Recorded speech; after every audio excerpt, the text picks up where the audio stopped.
mademoiselle, monsieur. Bienvenue dans votre émission 19 minutes. Le point aujourd'hui sur le marché du travail, les attentes. Nous avons comme invité aujourd'hui Madame Nathalie Job, directrice associée Analysis Kantar. Madame Job, l'enquête de valorisation que vous venez de réaliser fait ressortir que 8 sur 10 employés mauriciens sont motivés par les salaires, mais en quête de sens. Quand vous avez analysé les chiffres et les interviews, comment voyez-vous l'état d'esprit des Mauriciens, des travailleurs mauriciens? On peut voir que globalement, on a une satisfaction assez forte, moyenne. On l'évalue à 7 sur 10, mais on voit également que cette satisfaction est beaucoup plus basse parmi les jeunes et parmi les femmes. On note aussi qu'en fait, un décalage en fait, entre les aspirations des Mauriciens au travail, un décalage entre leurs aspirations personnelles, professionnelles, et en fait les attentes des entreprises qui ont des besoins humains. On voit qu'il y a un peu un mismatch et effectivement qui crée une certaine anxiété de la part des employés, une sorte d'inquiétude par rapport à leur propre avenir et finalement qui se répercute aussi au niveau macroéconomique. Notre équipe de recherche est allée tâter le pouls des jeunes. Voyons ce que cela donne. Urvashi Bikari Banja. Moi, je pense qu'il est nécessaire pour travailler en dehors. Je fais mes études et je suis enseignant depuis l'âge de 13 ans et je travaille dans un contexte. Et aujourd'hui, mon activité c'est que ma vie. Donc, je pense que je pourrais essayer même, mais c'est moi, j'ai un side income à part que nous salaire normal que nous avons comme professeur avec augmentation de toutes les affaires pour nous maintenir le même lifestyle. Actuellement, je désigne une opportunité à Maurice et me trouve bien bon pour me rester à côté de mes parents et mes proches. Et dans quel domaine vous pouvez lancer? Dans engineering, civil engineering. Je suis environ côté paramédical, mais soit côté nutritionniste ou psychologue. Mais finalement, je reste beaucoup, c'est psychologie. Mais la mobilité de l'avant là quand même. Oui, on a l'intention reste Maurice ou soit à l'étranger. Reste Maurice même. J'ai envie de gagner plus beaucoup l'expérience d'EO, apprendre beaucoup. Mais là, après, on retourne Maurice parce que j'ai envie de servir mon pays d'une certaine façon. Après, je trouve bien stable à Maurice. Moi, dans tout, dans ma famille, dans la maison. Mais c'est OK ici. Madame Job, les attentes sont grandes. Une question du public. Pourquoi une si grande différence entre les salaires des employés et les managers et les directeurs, par exemple, à Maurice même? Alors ça, c'est une question qui se pose depuis longtemps. Je pense qu'on n'a pas toujours les statistiques pour analyser cela, même si on peut avoir dans certaines études ce genre d'éléments. Mais c'est vrai que les écarts par rapport à d'autres pays, entre les salaires de base et les salaires des managers, sont parfois... il y a une plus grande différence. Et effectivement, cela peut-être créer des frustrations parmi les employés, et notamment les plus jeunes, qui ont aussi l'impression que finalement, les places sont prises et que c'est compliqué d'obtenir ces places. Surtout les jeunes travaillent dur, du matin au soir, les managers roulent en grande voiture, les limousines et tout. C'est de la frustration? Oui, alors en fait, il faut quand même ramener les choses. Les managers ont aussi un rôle très important dans les entreprises. Et d'ailleurs, dans notre étude, on montre que la satisfaction des employés est liée à la qualité du management. Donc en fait, sans management, les équipes n'ont pas de direction. Et elles ont, que ce soit les jeunes ou les moins jeunes, tout le monde a besoin d'une autonomie contrôlée. C'est-à-dire on a besoin d'être autonome dans son travail, mais on recherche aussi à comprendre où on va. Donc, et surtout dans les entreprises qui sont d'une certaine taille, on a besoin d'avoir une direction, une vision, sans quoi l'entreprise a du mal à progresser, à se développer. Donc ça, je pense qu'il y a une attente très forte vis-à-vis des managers.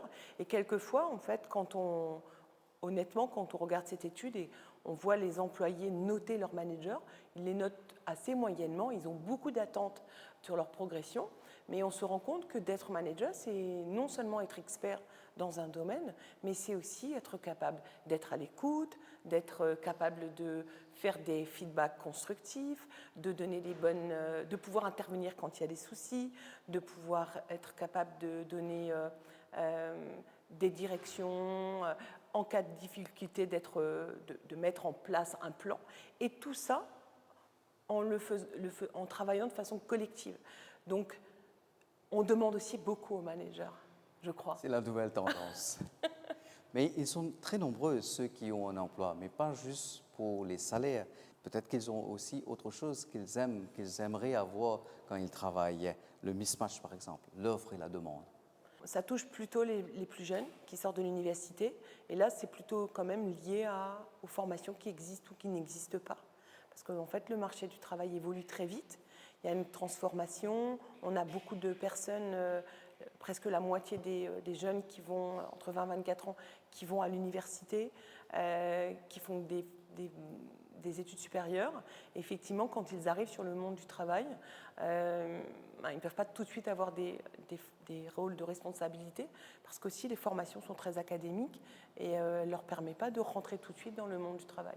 Donc il faut aussi, sur ce point, encadrer, peut-être avoir des formations avec plus de pratiques pour permettre aux jeunes très rapidement de pouvoir avoir des positions de responsabilité et de management. Je crois que le mismatch, c'est dans le temps en fait, c'est un décalage dans le temps et aussi c'est un décalage dans l'accompagnement. Les entreprises n'ont pas toujours les moyens aussi d'offrir la formation et l'encadrement parce qu'elles sont limitées en termes de ressources. On voit bien que les entreprises ont du mal à trouver des ressources et en plus, il faudrait qu'elles passent beaucoup de temps à encadrer les nouveaux venus, les former en interne et parfois en externe. Les budgets de formation sont quand même restreints, notamment sur les formations diplômantes. Et après, les entreprises aussi, elles ont parfois un peu peur de former des gens qui partent vite parce que les jeunes changent souvent d'emploi. Voyons à présent quelques chiffres avec l'équipe de recherche de Nitushajia. 780 Mauriciens ont été sondés. Ils ont entre 20 et 55 ans. Cette étude a brossé un tableau des attentes des employés. Les Mauriciens sont généralement satisfaits de leur emploi, du moins c'est ce que 54% des personnes interrogées révèlent, mais les défis persistent avec un monde du travail en constante évolution. L'emploi à Maurice fait face à de nombreux défis, certains qui datent de plusieurs années et d'autres qui ont nouvellement fait surface.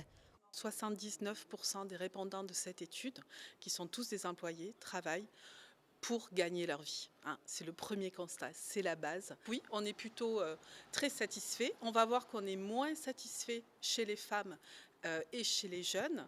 Et puis après, quand on vient sur des choses très précises, évaluer par exemple les compétences de son manager, on voit que les notes sont exceptionnellement basses. Ce monde du travail est en transition, c'est mondial, c'est vrai, mais Maurice n'est pas en dehors du monde, notamment avec l'arrivée des travailleurs étrangers, avec la force de travail qui est de plus en plus mince. On a beaucoup de mal à recruter. Les gens qui veulent migrer, notamment quand ils ne sont pas satisfaits au travail, c'est des choses aussi qu'on a pu prouver.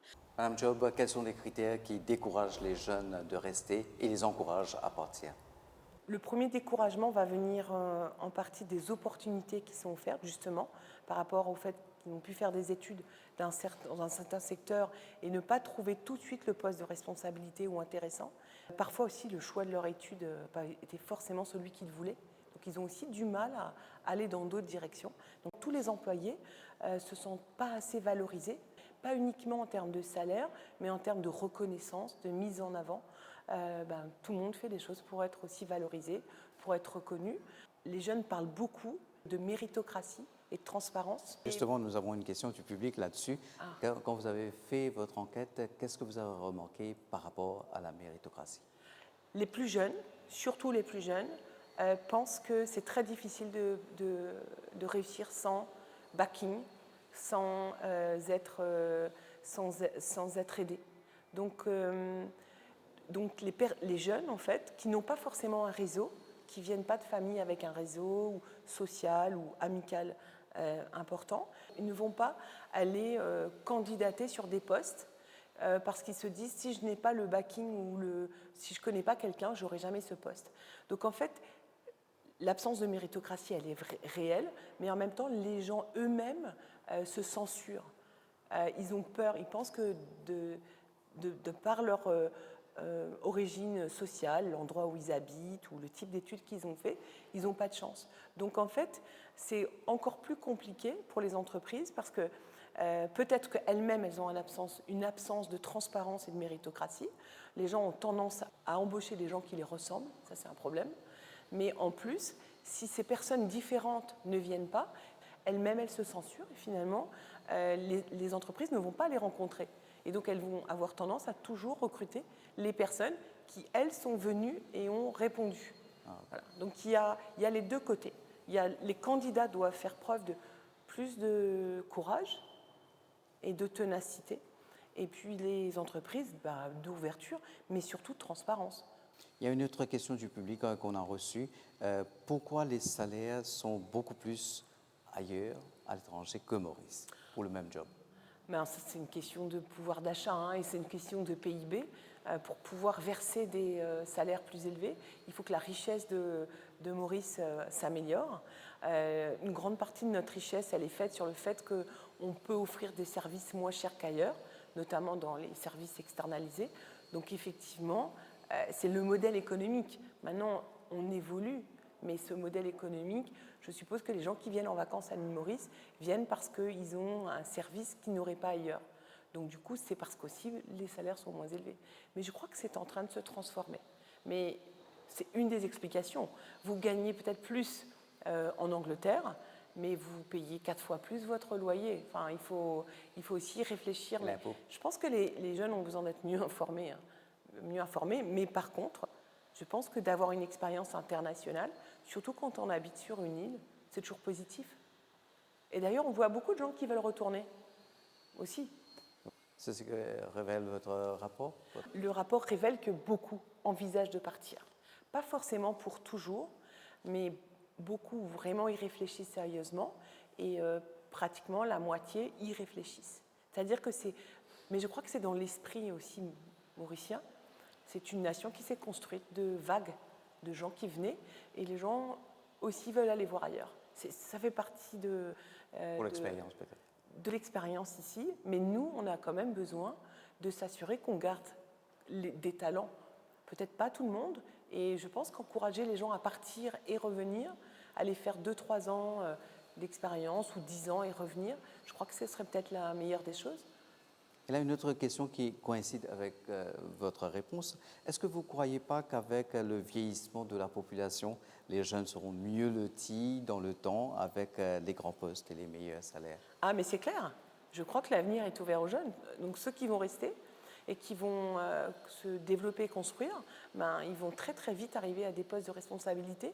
C'est-à-dire qu'on voit aujourd'hui beaucoup de gens qui ont 35 ans et qui ont des belles positions à Maurice, parce qu'effectivement, on va avoir un grand départ des gens de plus de 60 ans, 55, 60 ans.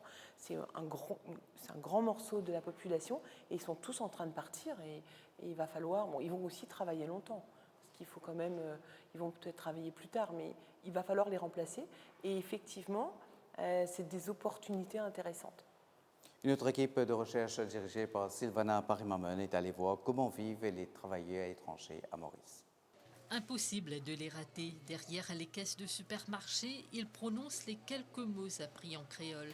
Dans cette grande surface à Belle-Rose, les travailleurs étrangers sont majoritairement népalais.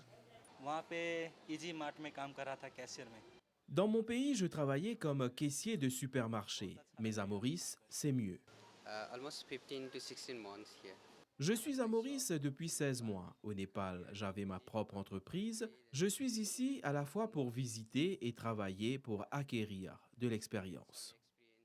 Trop tôt le matin, trop tard le soir, week-end, jours fériés, des horaires atypiques ou décalés qui feraient que les Mauriciens boudent certains postes. C'est l'impression générale et persistante. Nous avons 81 demandes d'emploi au niveau de nos magasins. Le jour qu'ils ont besoin de rentrer, il n'y a que 4 qui ne rentraient. Aujourd'hui, les jeunes ont une autre vision de la vie. je privilégie plus peut-être la qualité de vie, malheureusement au détriment du travail. Mais ce qu'il besoin connaît, c'est que pour avoir une qualité de vie, besoin travail. Dans le domaine de l'hôtellerie, il manque beaucoup de serveurs et on peut dire aussi dans le domaine de distribution et même dans la construction. Madame Job, ils sont très nombreux à Maurice, les Mauriciens en général et les hauts cadres qui sont computer literate. Mais selon votre enquête, à peu près 30% seulement qui travaillent de la maison. Est-ce que c'est normal? Ça a quand même beaucoup baissé. On a connu un pic avec le Covid.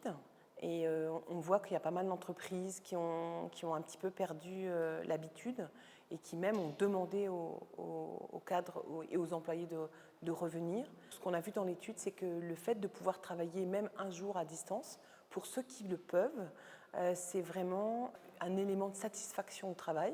Je pense que déjà aussi, ça montre aussi à quel point votre entreprise vous fait confiance. Elle vous laisse en autonomie travailler. Je crois que le pays s'en porterait mieux.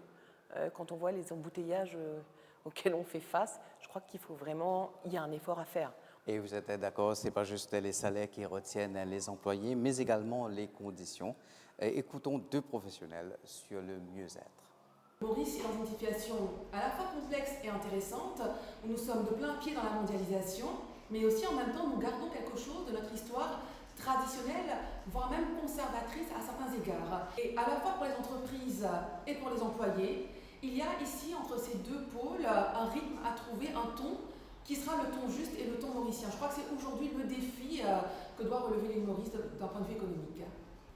Plusieurs entreprises aujourd'hui mettent en place ce qu'on appelle le wellness. Donc, nous pas trouver comment nous mettre le wellness et qui nous pas réussir à faire l'employé l'île. Donc, du coup, c'est pour ça que nous avons une évolution du marché de l'emploi, nous avons une évolution du monde du HR. Une dernière question du public avant de terminer, Madame Job. Est-ce qu'on va se retrouver avec le taux de natalité à présent, avec des hauts cadres mauriciens et des travailleurs étrangers? Vous croyez ça? Oui, on aura de moins en moins de travailleurs dans le secteur secondaire. Les Mauriciens, ils font des études, etc. Et ils ont du mal à se projeter sur des métiers peut-être ouvriers, c'est sûr. Maintenant, il faut aussi revaloriser les métiers d'artisans et d'ouvriers, parce que ce sont des vrais talents. Moi-même, je suis une immigrée. On peut venir de partout et on peut construire un pays, enfin, on peut participer du moment qu'on respecte la culture locale et qu'on permet au pays de grandir. Je pense que les travailleurs étrangers, il faut quand même s'attacher à bien les accueillir, à faire en sorte qu'ils soient heureux. Certains repartiront, certains resteront, et ceux qui resteront, ce seront les nouveaux Mauriciens. Ce ne sont pas les travailleurs étrangers, ce sont les nouveaux Mauriciens. Donc, et ils apportent leur contribution au développement du pays. Comme toutes les vagues qui ont apporté leur contribution dans les 400 dernières années, je pense que c'est l'histoire même de ce pays. Il y a eu des erreurs ici, de fait, sur les vagues d'immigrants qui sont venus, pour pas que ça se répète. On peut apprendre de nos erreurs et faire en sorte que ça devienne une société encore plus cosmopolite.